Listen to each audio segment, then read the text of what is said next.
अल्लाह तबारक व तआला ने अपने महबूब को, अपने नबी को सारी कायनात के लिए, पूरे आलम के लिए रहमत बनाकर भेजा। और इतने बुलंद और मकाम व मर्तबा वाले नबी, इतने मकाम व मर्तबा वाले नबी है कि अल्लाह तबारक व तआला ने इस रूए ज़मीन के ऊपर जितने भी पैगंबर को भेजा, अल्लाह ने इस रूए ज़मीन के ऊपर जितने भी नबी को भेजा, वो सारे के सारे नबी के आने के बाद दुनिया में उस नबी की तारीफ़ हुई। लेकिन मेरे और आपके नबी ऐसे नबी है जो दुनिया में तो बाद में आए, लेकिन उनकी तारीफ़ पहले शुरू हो गई। तो ऐसे नबी हैं कि जिसकी तारीफ़ दुनिया में बाद में आए, लेकिन उनकी तारीफ़ पहले हो रही है। ऐसे नबी की उम्मत है हम और आप। अल्लाह ताला ने कुरान करीम के अंदर, अभी मैंने जो एक आयत करीमा तिलावत की, वमा अरसलनाका इल्ला रहमतल लिल आलमीन, अल्लाह ने फरमाया इस आयत में कि हमने अपने महबूब को सारी कायनात के लिए रहमत बनाकर भेजा।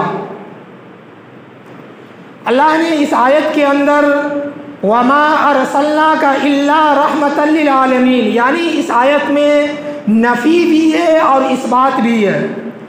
और अल्लाह ने फरमाया वमा अरसलनाका इल्ला रहमतन, यहाँ पे तनवीन इस्तेमाल किया गया, यानी नकरा इस्तेमाल किया गया।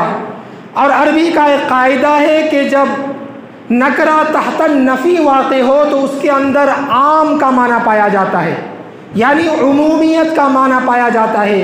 तो अब इसका माना होगा कि हमने अपने रसूल को सारी कायनात के लिए आम रहमत बनाकर भेजा। फिर अल्लाह तबारक व तआला ने इसी आयत में फरमाया वमा अरसलनाका इल्ला रहमतल लिल आलमीन, यहाँ पे इस्तिस्ना किया गया। तो जब इस्तिस्ना किया जाता है तो वहाँ पे उमूम और खुसूस दोनों माने पाए जाते हैं। तो अब इसका माना ये होगा कि हमने अपने महबूब को, अपने नबी को सारी कायनात के लिए आम रहमत बनाकर भेजा, इल्ला रहमतल लिल आलमीन, लेकिन मोमिनों के लिए ख़ास रहमत बनाकर भेजा। यानी अल्लाह के नबी तो आम रहमत है, सारी कायनात के लिए रहमत है, लेकिन अल्लाह के नबी सल्लल्लाहु अलैहि वसल्लम मोमिनों के लिए ख़ास रहमत है।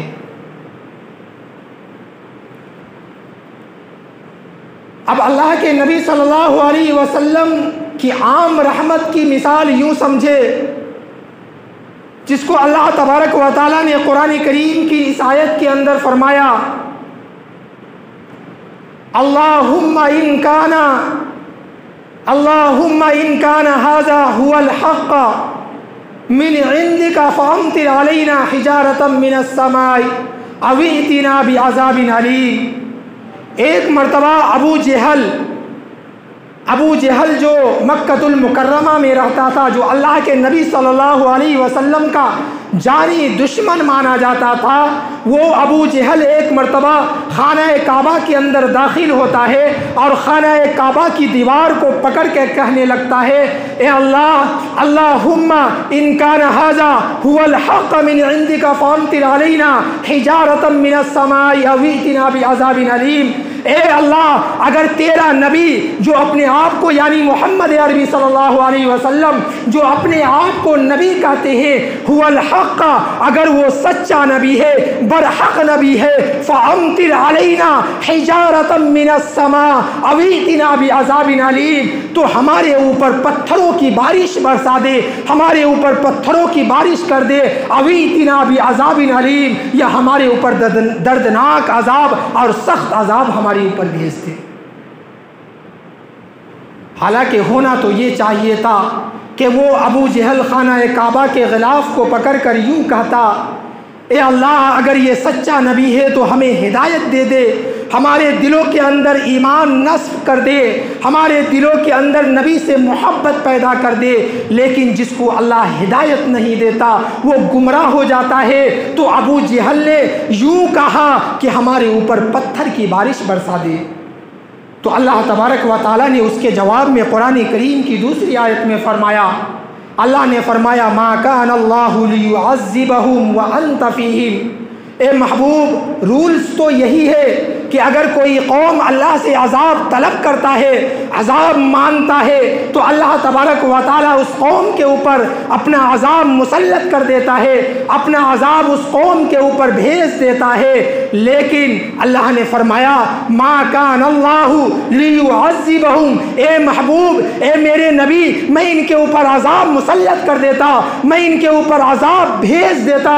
मा कान अल्लाहु लियुअज़्ज़िबहुम व अंत फ़ीहिम, लेकिन मैं इनके ऊपर अज़ाब इसलिए ही नहीं भेजता व अंत फ़ीहिम कि तू इसमें रहता है, यानी तू इस मक्का की सरजमीन में रहता है। और मेरा महबूब जिस सरजमीन के ऊपर हो, मेरा महबूब जिस गलियों से गुजरता हो, मैं उस गलियों के ऊपर अपना अज़ाब मुसल्लत नहीं करता, अपना अज़ाब उसके ऊपर नहीं भेजता। तो हमारे नबी की आम रहमत यह है कि एक गैर मुस्लिम जिसने ईमान तस्लीम नहीं किया, जिसने नबी की तस्दीक नहीं की, जो खुल्लम खुल्ला नबी का दुश्मन माना जाता था, जो नबी का हर वक्त दुश्मनी में किसी तरीके से कोई कमी नहीं छोड़ता था, अल्लाह तबारक व तआला ने अपने महबूब के रहमत के साये में उसे भी जिला रहा था, उसे भी खिला रहा था।